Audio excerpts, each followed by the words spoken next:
इसका सिलसिला शुरू है। तहारत की दो किस्में हैं, एक है बड़ी तहारत और एक है छोटी तहारत। बड़ी तहारत जिनको हम गुस्ल कहते हैं और छोटी तहारत जिनको हम वज़ू कहते हैं। तो सबसे पहली बात यह है कि मर्द या औरत पर बड़ी तहारत यानी गुस्ल किन किन चीज़ों से वाजिब होता है। उसका जवाब यह है कि 3 चीज़ों में से कोई भी चीज़ पेश आए तो मर्द या औरत पर गुस्ल वाजिब होता है। नंबर 1, जनाबत की हालत लाहिक हो जाए मर्द या औरत को तो गुस्ल वाजिब होता है। दूसरी बात, औरत को माहवारी का खून जब बंद हो जाए तो भी उसको गुस्ल करना ज़रूरी है। तीसरी बात, औरत को बच्चे की विलादत के बाद जो खून आता है जिसको निफास का खून कहा जाता है, जब ये बंद हो जाए तो भी औरत को गुस्ल करना ज़रूरी है। तो जनाबत की हालत लायक हो जाए तो गुस्ल करना ज़रूरी है। माहवारी के अय्याम पूरे होने के बाद जो खून बंद हो जाए इसके बाद भी औरत को गुस्ल करना ज़रूरी है। बच्चे की विलादत के बाद जो खून जारी रहता है वो बंद हो जाए, इसके बाद भी औरत को गुस्ल करना ज़रूरी है। इन 3 चीज़ों में से पहली चीज़ की वजाहत ये है, जुनूबी मर्द या औरत कब बनते हैं जिसकी वजह से इनको गुस्ल करना ज़रूरी है। कुरान करीम में कहा गया, व इन कुंतुम जुनूबन फत्तहरू, अगर तुम जुनूबी बन जाओ तो खूब पाकी हासिल करो, यानी गुस्ल किया करो।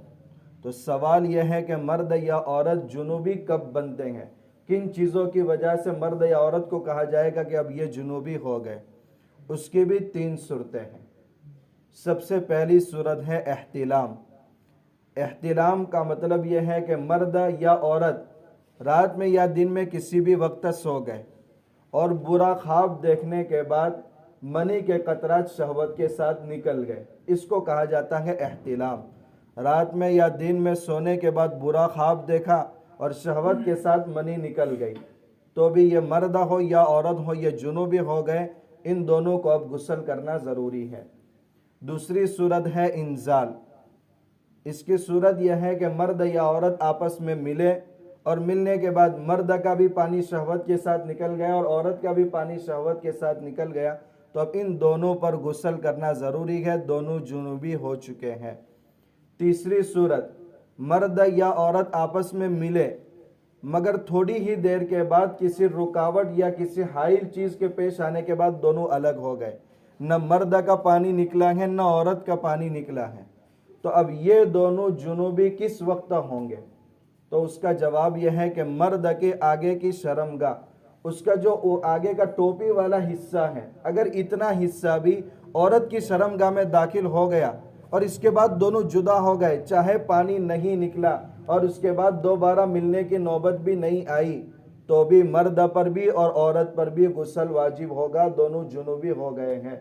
मर्द की शर्मगाह का आगे का हिस्सा जो टोपी नुमा होता है, अगर इतना हिस्सा औरत की शर्मगाह में दाखिल हो गया, अब चाहे पानी निकले या न निकले, दोनों पर, मर्द पर भी और औरत पर भी गुस्ल वाजिब हो गया।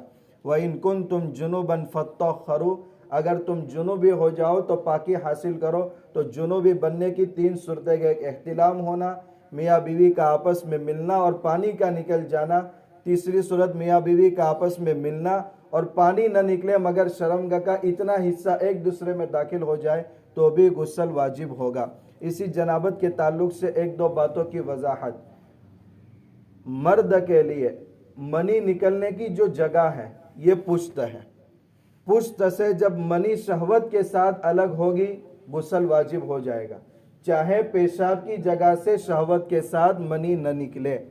इसकी सूरत यह है कि शहवत के साथ मनी अपनी जगह से अलग हुई, उसके बाद किसी मर्द ने अपनी पेशाब की जगह को मजबूती से पकड़ लिया ताकि मनी न निकलने पाए। अब मनी वहां आकर के रुक गई। अब जब शहवत खत्म हो गई उसके बाद उसने अपनी पेशाब की जगह को छोड़ा, अब इसके बाद नॉर्मल हालत में मनी निकल रही है, ऐसे आदमी पर भी गुस्ल वाजिब है, क्योंकि अपनी ओरिजिनल जगह से जब मनी अलग हुई है उस वक्त शहवत मौजूद थी। हाँ, अलबत्ता अपनी ओरिजिनल जगह से अलग होते वक्त शहवत मौजूद नहीं है और मनी निकली है तो गुस्ल वाजिब नहीं होगा। बहुत सी मरतबा बहुत ज़्यादा बोझ लादने से भी पानी के कतरात निकल जाते हैं, तो ये बगैर शहवत के मनी निकल दी गए उस वक्त कपड़े या जिस्म के जिस हिस्से पर लगी हुई है इसको धो देना काफ़ी है। दूसरी वजाहत इस सिलसिले में यह है कि बहुत सी मर्तबा इंसान जुनूबी होने के बाद गुस्ल करता है, गुस्ल से फारिग होने के बाद कभी कभी दोबारा मनी के कतरात निकल जाते हैं, तो क्या उसको दोबारा गुस्ल करना ज़रूरी है या इसका क्या मसला है?